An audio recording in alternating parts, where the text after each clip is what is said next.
Fala pessoal, tudo bem com vocês? Felipe Eletricista aqui para mais um vídeo no canal e no vídeo de hoje a gente vai fazer uma interpretação de comandos elétricos, beleza? A gente vai interpretar um comando de uma partida direta com parada e reversão, tá certo? Eu vou falar o passo a passo desse diagrama para você entender ponto a ponto, beleza? Então, se esse assunto te interessa, fica aqui com a gente até o final desse vídeo, tá certo? Vamos embora. Bom, para a gente começar a fazer essa interpretação aqui, eu vou primeiro mostrar para vocês a parte de força desse comando e depois eu vou mostrar a parte de lógica, a parte de comando mesmo, tá certo? Então, a gente vai começar pela parte de força aqui. Na parte de força, nós temos o primeiro componente, que é esse cara aqui, beleza? Que se trata de um disjuntor motor, beleza? Qual é a função do disjuntor motor? Primeiro, fazer a proteção contra curtos-circuitos e sobrecarga do cabo, beleza? E também fazer a proteção térmica contra sobrecorrentes em relação ao motor, tá certo? Ou seja, ele tem dupla função, ele tem a função de relé térmico e tem a função de disjuntor termomagnético, beleza?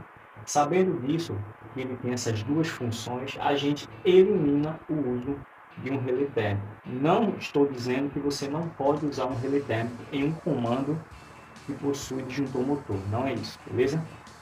Pode sim, mas por questões de custo, já que ele tem a mesma função, você elimina, tá certo? Mas existe um porém aí. Existe o relé térmico, a gente utiliza também não só pela proteção, mas pela a identificação do comando. Então, no momento que o relé térmico ele atua, o comando deixa de funcionar através dos contatos auxiliares. Então, para você eliminar a questão do relé térmico, você precisa ter um disjuntor motor também que tenha contatos auxiliares, tá certo? No nosso exemplo aqui, eu não coloquei o contato auxiliar esse disjuntor motor com contatos auxiliares, mas é interessante. Por quê? Porque no momento que o disjuntor disparar, ele não vai ter mais tensão chegando no motor, mas o comando ele vai estar funcionando, porque o comando ele não entendeu que aconteceu uma falha no nosso disjuntor motor, tá certo? Algum tipo de atuação, seja ele por curto-circuito ou por questão térmica, por questão de sobrecorrente em relação ao motor, tá certo? Então, sempre utiliza um disjuntor motor que tenha contatos auxiliares, beleza? Então, sabendo disso, vamos descendo agora para a gente continuar a nossa explicação. Mais abaixo nós temos dois símbolos aqui, que é o contato de K1 e K2. Então, nós estamos vendo aqui a parte de força do contator, a parte que passa a corrente que vai para o motor, tá? De K1 e K2, tá certo? Por que nós temos dois contatores aqui nesse diagrama? Porque um contator ele vai fazer a função de ligar o motor em sentido horário, beleza? E o outro contator vai ter a função de fazer o motor ligar em sentido anti-horário, tá certo? Ou seja, no momento que K1 estiver acionado, K2 não pode de jeito nenhum estar ligado. Por quê? Porque no momento que a gente coloca os cabos passando por K2 para fazer um paralelo com K1, os contatos eles mudam de posição aqui. Se você olhar, RST, mesmo então, o cabo R ele vem, passa pelo contator K2 e fecha no T. Então, a mesma forma, o S ele continua no meio e o R ele vai para a posição do T. Então, no momento que eu estou aqui chegando um R, passando nesse contator, se esse contator ligar, ele vai fazer um curto-circuito aqui, vai colocar T com R. Então, nunca em um comando com reversão de motor, os dois contadores eles podem ligar ao mesmo tempo, tá certo? Mas existe uma proteção que a gente vai ver na parte de comando, e você vai entender isso aí, tá certo? Agora, como é que acontece essa reversão aqui no motor? Fica aí com a gente. Vamos lá. Vamos imaginar que esse motor é um motor 380 volts. A ligação dele é em estrela, tá certo? Então, e um disjuntor de 6 pontas, certo? Vamos entender que é um disjuntor de 6 pontas, tá bom? Então, como é o fechamento desse motor? Muito simples. Fica aqui com a gente, você vai entender como funciona essa reversão. Aqui nós temos uma bobina 2 bobinas e 3 bobinas, que representam as 6 pontas do motor. Então, nós temos a bobina 1, termina com a 4, a 2 com a 5 e a 3 com a 6. Então, essas bobinas aqui representam a bobina desse motor aqui. Então, como é que acontece quando o K1 entra? Quando o K1 entra, aqui está chegando R, S e T, beleza? Ligou o motor em sentido horário, tá bom? RST, sequência correta de ligação, K1. E no momento que K1 sai e entra a reversão com K2, já não é mais RST que está chegando na bobina, e sim está chegando aqui, ó, T, S e R. Então, RST é ao contrário. Então, no momento que você faz isso, a bobina vai entender que a questão da alimentação mudou, e aí o motor vai girar em sentido anti-horário, beleza? Então, é dessa forma que acontece aqui a reversão do motor. É através dessa lógica aqui da parte de força dos contatores, acionado pela parte de comando, tá bom? Agora que você já entendeu isso, a gente vai começar a fazer a explicação da parte do comando, beleza? Vai começar agora. Vamos lá. Aqui na parte de comando nós temos a proteção, tá bom? Esse disjuntor aqui é um disjuntor termomagnético monopolar, tá certo? De uma única fase, passa por ele. E um detalhe, todo disjuntor de proteção de comando tem que ser uma corrente bastante baixa, aqui, na escala de 4 A, 2 A. O disjuntor menor, com a capacidade menor de condução que você encontrar, melhor ainda, tá certo?